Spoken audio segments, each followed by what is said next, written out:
បាទឈ្មោះអៀកំស្រេងជាដំបូងសូមជម្រាបសួរបងប្អូនរួមជាតិយើងពេញពិភពលោកជាពិសេសបងប្អូននៅក្នុងបណ្ដាញ Facebook ទាំងអស់ជាទីគោរពនិងជាទីរាប់អានថ្ងៃនេះខ្ញុំចង់លើកពីប្រធានបទសម្រាប់អ្នកដែលវិភាគនយោបាយអ្នកដែលវិភាគនយោបាយឯករាជ្យអ្វីទៅហៅថាការវិភាគនយោបាយឯករាជ្យវាស្ថិតនៅលើអ្វីខ្លះក្នុងយើងទៅលើកពីបដិបត្តិធំសម្រាប់ប្រទេសជាតិយើងទៅផ្ដោតទៅលើប្រទេសជាតិមិនគេហៅថាឯករាជ្យអ្វីដែលឯករាជ្យមិនចូលបកសម្ព័ន្ធមិនក្រោមរណបមិនខ្លាចគេអានឹងបានហៅថាឯករាជ្យហើយបើយើងនិយាយពីនយោបាយបើយើងនិយាយពីនយោបាយតើនយោបាយស្រុកខ្មែរយើងសប្តាហ៍ហ្នឹងតើជានយោបាយការដឹកនាំវាមានការរីកចម្រើនឬក៏ជួបនៅហានិភ័យអានឹងបើយើងនិយាយពីរឿងនយោបាយហើយនយោបាយស្រុកខ្មែរយើងសប្តាហ៍ទៀតការដឹកនាំតើការដឹកនាំរបស់ក្នុងជួររដ្ឋាភិបាលហ្នឹងអសមត្ថភាពឬក៏ក្នុងប្រទេសខ្មែរយើងក្រោមការឈានពានពីយួនអានឹងបើសិនជាអ្នកវិភាគនយោបាយតែផ្ដោតទៅលើចំណុចសំខាន់អស់ហ្នឹងឥឡូវខ្ញុំចង់លើកពីបណ្ឌិតដែលមានពី3នាក់ដែលអួតខ្លួនឯងថាជាបណ្ឌិតអ្នកវិភាគនយោបាយឯករាជ្យតើបានឯករាជ្យហើយនៅតើបានឆ្លុះបញ្ចាំងពីការឯករាជ្យហើយនៅឥឡូវយើងលើកពីបណ្ឌិតសុ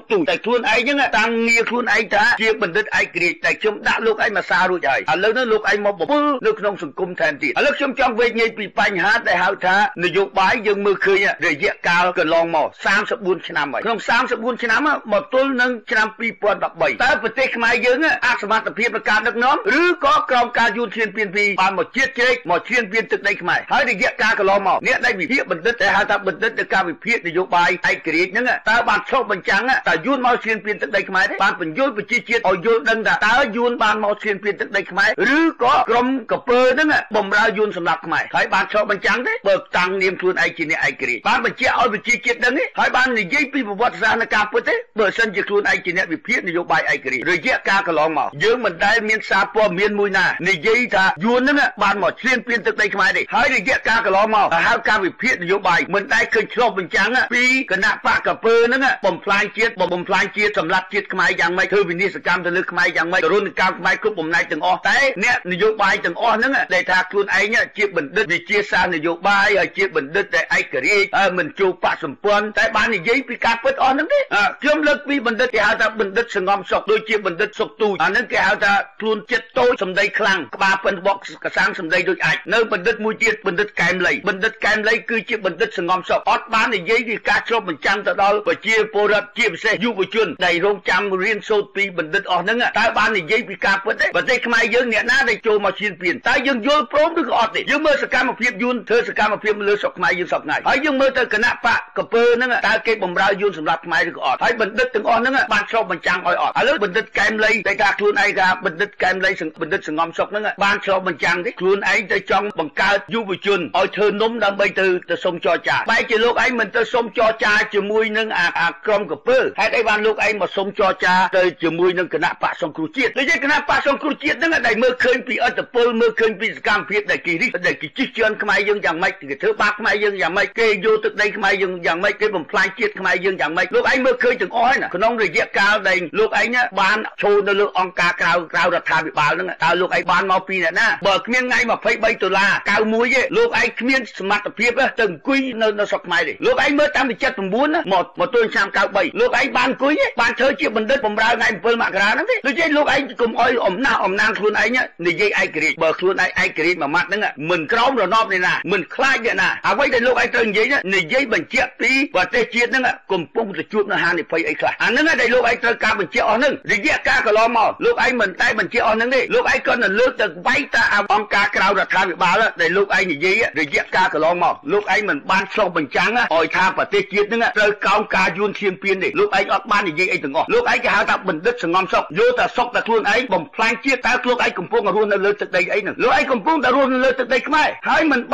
នបានឆ្លុះបញ្ចាំងតើយួនយកទឹកដីខ្មែរឬក៏អត់ទេលោកឯងមើលឃើញកោះត្រល់លោកឯងមើលឃើញព្រំដែនទាំងអស់លោកឯងមើលឃើញវិនិស្សកម្មខ្មែរលោកឯងមើលឃើញគេសម្រាប់ខ្មែរយ៉ាងម៉េចហើយសម័យកាលតាំងពី34ឆ្នាំមកលោកឯងមិនមែនមើលមិនឃើញទេហេតុអីបានលោកឯងតាំងនាមណាលោកឯងជាបណ្ឌិតគេហៅថាបណ្ឌិតហើយវិភាគនយោបាយឯករាជ្យតើលោកឯងបានឯករាជ្យហើយនៅការនិយាយស្ដីរបស់លោកឯងហ្នឹងហេតុអីបានលោកឯងមិនឆ្លុះបញ្ចាំងឲ្យប្រជាជាតិដឹងថាអ្នកណាយកទឹកដីខ្មែរអ្នកណាសម្រាប់ខ្មែរតើលោកឯងបានឆ្លុះបញ្ចាំងអស់ហ្នឹងទេគុំឲ្យមកតាំងខ្លួនឯងជាបណ្ឌិតនិយាយវាយតាអាខាងគ្នាទុនហើយលើកតាអាទស្សនៈដែលអវិជ្ជមានរបស់អ្នកទុនតែអាអ្នកដែលបំផ្លាញជាតិចំលោកឯងមិនដែលនិយាយទេនិយាយរបៀបទៅហៅថាដូចនិយាយខ្លាចគេបើខ្លាចគេកុំប្រើនៅពាក្យមួយហៅថាឯករាជ្យអសោះពាក្យឯករាជ្យមួយម៉ាត់ហ្នឹងគឺគ្មានខ្លាចអ្នកណាមួយទេស្លាប់ក៏ដើម្បីភាពយុត្តិធម៌ អានឹងមកហៅថាជាបណ្ឌិតគេហៅថាវិភាគនយោបាយឯករាជ្យបើសិនជាលោកឯងវិភាគនយោបាយមិនដែលឃើញលើកពីប្រទេសជាតិត្រូវក្រោមការយួនឈានពៀនខ្មែរយើងរស់ទុក្ខវេទនាណាស់អស់រយៈពេលតាំងពី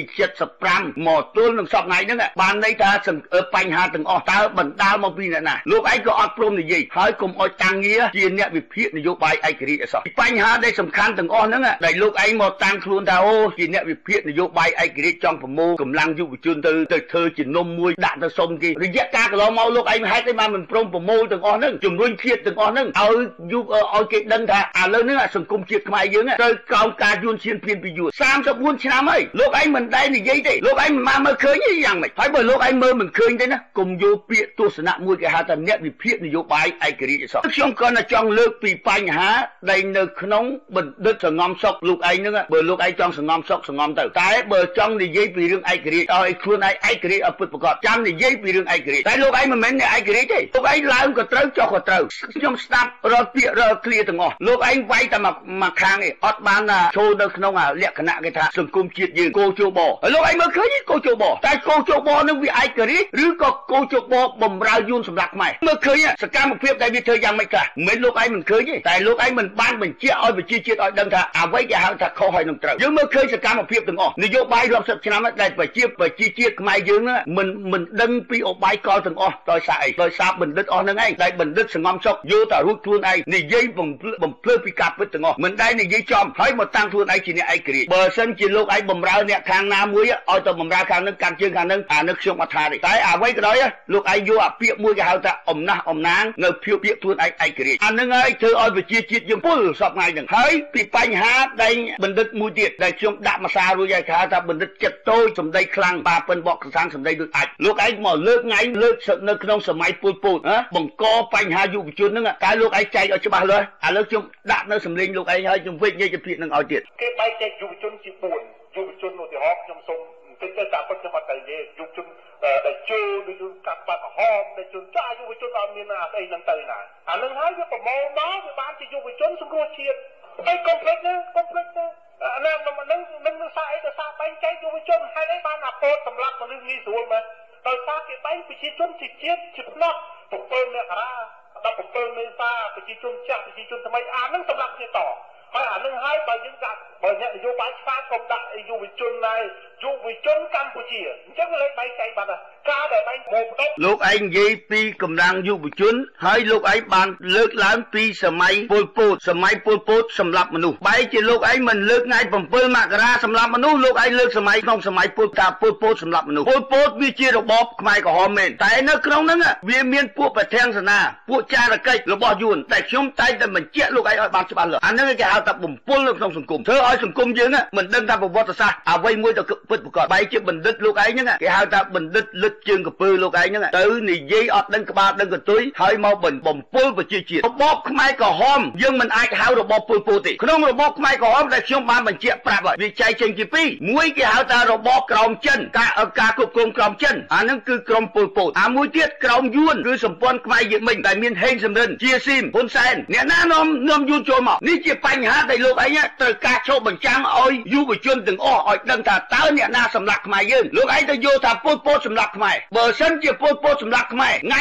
$23ដែលលោកឯងរហូតមកទល់សប្តាហ៍ហ្នឹងពលពតជាអ្នកដែលនាំអង្គការសហប្រជាជាតិចូលមកបើគ្មានចលនាពួកពលពតក៏អត់មានចលនាត្រីភាគីដែរចលនាត្រីភាគីហ្នឹងក៏ភ្លើងសភាវុធបានមកទាំងអស់ហ្នឹងដែលទៅបាញ់ជាមួយយួនហ្នឹងក៏ដោយសារបានមកពីពលពតហ្នឹងជំនួយគឺបានមកពីចិនសភាវុធទាំងអស់បានមកពីចិនអ្នកដែលតស៊ូខាងគណៈបកលោកសឿនសានអ្នកដែលតស៊ូក្នុងគណៈបកហ្វិនសិបៃក៏ភ្លើងសភាវុធទាំងអស់មិនមែនអ្នកណាមកជួយទេគឺបានមកពីចិនដែលជួយពលពតហ្នឹងអាហ្នឹងហើយតែគេដកសភាវុធមួយបំណែកគេយកមកចែកចាយឲ្យខាងលោកសឿនសានហើយចែកចាយមួយបំណែកតូចហ្នឹងឲ្យទៅខាងស៊ីនោះរហូតទៅការទៀមទីអស់11ឆ្នាំទាំងរំតែយើងបាននៅលទ្ធិប្រជាធិបតេយ្យសេរីពហុបកគឺដោយសារពលពតមួយបំណែកដែរនេះជាចលនានៃការតស៊ូហើយកុំឲ្យខ្លាយបន្លំរយៈពេល34ឆ្នាំលោកឯងបិទបាំងប្រវត្តិសាស្ត្រទាំងអស់លោកឯងមិនដែលនិយាយទៅការពិតទេហើយនอกគ្នា ចោតតើពុះឈាមទៅលើពលពតបើលោកឯងពុះឈាមទៅលើពលពតលោកឯងមើលទៅតុលាការគេហៅថាតុលាការសប្តាហ៍គេហៅតុលាការកូនកាត់តើតុលាការកូនកាត់ហ្នឹងបានអនុញ្ញាតឲ្យគេបើកទៅតាមស្របច្បាប់ទេហេតុអីបានក្នុងជួររដ្ឋាភិបាលហ្នឹងជាអស់ហ្នឹងហើយលោកឯងមិនបានបញ្ជាក់អស់ហ្នឹងទេហើយលោកឯងមកទម្លាក់កំហុសយករឿងទាំងអស់ទៅជួយអាក្រុមពួកកពើយើងនិយាយពីសមិទ្ធផលវិញបានទៅពលពតឬក៏បានទៅយួនសប្តាហ៍ហ្នឹងលោកឯងមើលលទ្ធផលចុងក្រោយណានាំយួនចូលមកអ្នកណាបំរើយួនសម្រាប់ខ្មែរហើយសប្តាហ៍តើមានយួនឬក៏អត់ទេតើយួនយកទៅដីខ្មែរឬអត់ទេឬក៏ខ្មែរអាចសមត្ថភាពក្នុងការដឹកនាំ34ឆ្នាំហើយហេតុអីបានលោកឯងនិយាយគេហៅថាកុំអោយនៅតែចិត្តតូចសម្ដីខ្លាំងប៉ាលោកឯងប៉ិនបកសាំងសម្ដីដូចអាចចឹងអ្វីដែលលោកឯងនិយាយណាកុំអោយយកមកបំពុលជាតិណាបណ្ឌិតលោកឯងបណ្ឌិតលិតជើងកពើរួចទៅហើយដូចជាបញ្ហាទាំងអស់ហ្នឹងខ្ញុំបានបញ្ជាក់លោកឯងម្ដងហើយម្ដងទៀតបើលោកឯងនៅតែមិនបានឆ្លុះបញ្ចាំងពីអ្នកណាយកទឹកដីខ្មែរហើយខ្ញុំបានបញ្ជាក់ប្រាប់លោកឯងឲ្យច្បាស់លាស់ក្នុងនាមអ្នកវិភាគនយោបាយឯករាជ្យត្រូវតែអ្នកឯងនិយាយពីរឿងនយោបាយប្រវត្តិសាស្ត្រខ្មែរយើងអ្នកណាសម្រាប់ខ្មែរណាយកទឹកដីខ្មែរហើយអ្វីដែលហៅថាឯករាជ្យលោកឯងត្រូវតែចុចឲ្យចំហើយបើលោកឯងឯករាជ្យលោកឯងនិយាយមិនខ្លាចណាទេពីហៅថាឯករាជ្យលោកឯងសពថ្ងៃនេះកំពុងតែរំលងគេកុំឲ្យយកមកព្រុសទៅលើសង្គមជាតិធ្វើឲ្យសង្គមជាតិយើងវល់នៅក្នុងបញ្ហាទាំងអស់ហ្នឹងដោយសារអីរាល់សកម្មភាពអ្វីក៏ដោយដែលលោកឯងនិយាយហ្នឹងគ្រាន់តែជាភាពដែលនិយាយនៅភាពអួតអាងហើយបញ្ចូលទៅអាសកម្មភាពបំរើពួកកពើអស់ហ្នឹងលោកកែមលីក៏ដូចគ្នាដែរលោកបណ្ឌិតកែមលីហ្នឹងគេហៅថាជាបណ្ឌិតសង្ងំសុខមិនបានឆ្លុះបញ្ចាំងពីប្រទេសជាតិហើយក៏ខ្ញុំសូមប្រាប់ឲ្យច្បាស់លាស់បើសិនជាលោកឯងជាអ្នកវិភាគនយោបាយតែងតែយកប្រទេសជាតិដាក់ជាគោលសិនអ្វីក៏ដោយរាល់សកម្មភាពអីក៏ដោយតើប្រទេសជាតិយើងកំពុងតែមានសេចក្តីសុខទេហើយពីបញ្ហាមួយទៀតខ្ញុំចង់បញ្ជាក់ប្រាប់អស់លោកទាំងអស់គ្នារវាងប្រទេសខ្មែរយើងមិនអាចយកប្រទេសណាទៅប្រៀបធៀបបានទេពីព្រោះប្រទេសខ្មែរយើងគឺការឈានពានពីយួនរវាងប្រទេសដទៃរឿងច្បាប់ទម្លាប់រឿងអីទាំងអស់ប្រទេសគេមាននិរន្តរភាពគេមានការគេហៅថារីកចម្រើនអានឹងក៏អាស្រ័យទៅលើប្រទេសគេអត់មានអ្នកណាមកឈានពានទឹកដីខ្មែរគ្មានបើយើងក្នុងប្រទេសខ្មែរយើងមិនអាចយកប្រទេសមួយណាមកប្រៀបធៀបបានទេពីព្រោះខ្មែរយើងនេះជាចលនានៃការឈានពានពីយួនសម្រាប់ខ្មែរហើយគេដេញខ្មែរយើងចេញរាល់ថ្ងៃគេបង្ហូរនិគមយួនចូលរាល់ថ្ងៃហើយយើងឃើញវិនិច្ឆ័យកម្មទាំងអស់ខ្ញុំក៏នឹងបញ្ជាក់ប្រាប់លោកឯងនេះជាកម្លាំងជាតិឥឡូវហ្នឹងបើជាពលរដ្ឋដែលយល់ជាពិសេសយុវជននិងយុវនារីដែលត្រូវការយល់នៅក្នុងសង្គមអ្វីដែលគេយល់ហ្នឹងអ្វីដែលគេព្រួយបារម្ភហ្នឹងគឺបាត់បង់ទឹកដីយើងទៅជាជនជាតិភាគតិចអាស្រ័យមកពីអីនឹងហើយដែលដោយសារអាបណ្ឌិតអស់ទាំងប្រមាណអ្នកហ្នឹងដែលតាំងខ្លួនឯងជាអ្នកឯករាជ្យមិនបានឆ្លុះបញ្ចាំងពីការពិតមិនបានវិញ្ញាណឲ្យបានចេញមកហៅថាជាការពិតសម្រាប់ជាតិខ្មែរយើងអានឹងហើយដែលយើងជួបវិនិច្ឆ័យកម្មដែលរោមទុករហូតដល់យើងចិត្តស្លាប់ទាំងអស់គ្នាបែរជាតិនៅក្នុងអាពេលដំណាក់កាលថ្មីនេះកម្លាំងជាតិមានសន្ទុះលោកឯងតែងតែជំរុញអាក្រុមពួកកពើហ្នឹងសួរមើលទៅរយៈកាលកន្លងមកវាដែលទទួលស្គាល់រាល់ច្បាប់ណាមួយក៏ដោយវាមិនដែលទទួលស្គាល់ទេនឹងហើយជាវិបត្តិសង្គមដែលធ្វើឲ្យយើងជួបនៅហានិភ័យគ្រប់បំណែកលោះហើយជាចុងបញ្ចប់ខ្ញុំក៏តែជុំប្រាប់បណ្ឌិតសង្ងំសុខហើ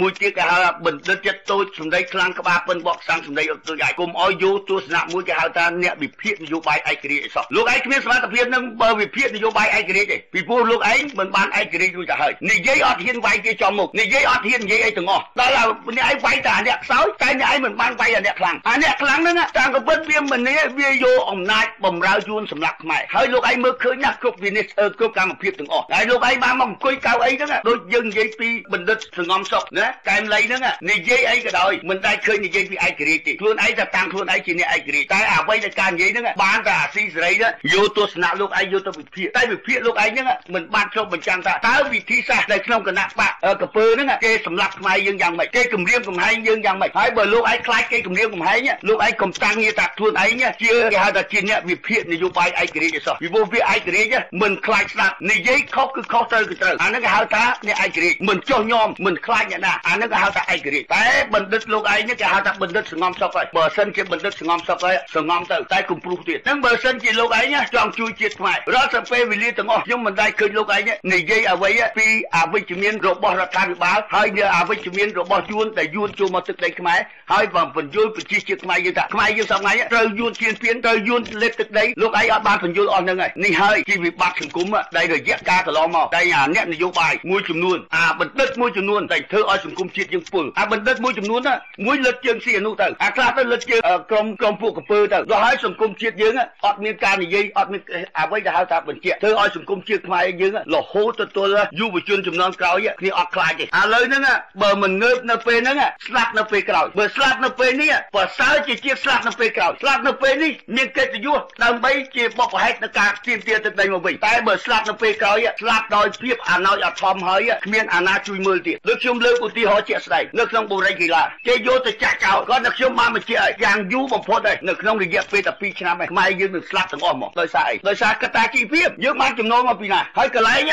ទឹកដេកនៅជំងឺឈឺស្កាត់អនាម័យរស់នៅអីទាំងអស់អត់មានអនាម័យអីទាំងអស់អានឹងហើយគេហៅថាយើងស្លាប់ដោយរយៈពេលវែងហើយគេបាននៅពេលហ្នឹងយើងមិនព្រមងើបពីព្រោះរយៈកាលកន្លងមកក្រុមអ្នកទាំងអស់ហ្នឹងទៅបង្រៀនសិស្សមិនដែលបង្រៀនពីប្រវត្តិសាស្ត្រនៃការពិតទេអានឹងហើយដែលហៅថាជាវិបត្តិរបស់សង្គមឯបញ្ហាទាំងអស់ហ្នឹងក៏ខ្ញុំចង់ជម្រាបទៅដល់បងប្អូនឲ្យយល់ពីបញ្ហាសង្គមជាតិខ្មែរយើងមិនមែនខ្មែរយើងអសមត្ថភាពក្នុងការដឹកនាំទេគឺសង្គមខ្មែរយើងហ្នឹងគឺទៅយួនឈ្លានពានទឹកដីខ្មែរយួនសម្លាប់ខ្មែរដូចខ្ញុំបានបញ្ជាក់ឲ្យបញ្ជាក់ទៀតឆ្នាំ75មកដល់79សម្លាប់ខ្មែរដោយផ្ទាល់ហើយគេសម្លាប់តែអ្នកចេះគេទុកតែអ្នកល្ងងតែមិនមែនពលពតអ្នកសម្លាប់ទេក្រោយពី79មកទល់ឆ្នាំ2013នេះជាក្រុមគេហៅថាក្រុមកំពើហ្នឹងបំរើយួនសម្លាប់ខ្មែរហើយបណ្ឌិតទាំងអស់ហ្នឹងមិនដែលបណ្ឌិតមួយណាវេកញែកពីព្រឹត្តិការណ៍អស់ហ្នឹងឲ្យបញ្ជាក់ឲ្យសង្គមជាតិឲ្យដឹងទេនឹងហើយជាវិនិស្សកម្មរបស់ខ្មែរនោះក៏ដោយសារក្រុមបណ្ឌិតឯករាជ្យគេហៅថាក្រុមបណ្ឌិតនយោបាយឯករាជ្យហ្នឹងតាតាំងខ្លួនឯងជានយោបាយឯករាជ្យតើមិនបានទៅឆ្លុះបញ្ចាំងពីការពិតដូចជារាល់សម្ដីណាក៏ដោយបើសិនជាលោកឯងនៅតែនិយាយអត់ឆ្លុះបញ្ចាំងពីក្រុមកពើអស់ហ្នឹងទៀតខ្ញុំនឹងលុតលោកឯងបន្តទៅទៀតជាក្រោយខ្ញុំឈ្មោះអៀកឹមស្រេងជាអ្នកវិភាគនយោបាយហើយក៏ជាអ្នកការពារជាតិហើយនឹងការគ្រប់គ្រងគណៈបកសង្គ្រោះជាតិក្រៅប្រព័ន្ធដូចជាបើសិនជាលោកឯងមិនសុខចិត្តឬក៏មានចង់ទំនាក់ទំនងខ្ញុំទូរស័ព្ទ+61 403 502 400គុតឬក៏ Skype របស់ខ្ញុំផ្ទាល់គឹមស្រេងអ៊ី59ខ្ញុំនឹងរងចាំទទួលលោកឯងគ្រប់ពេលបើសិនជាលោកឯងមិនសុខចិត្តអរគុណបាទ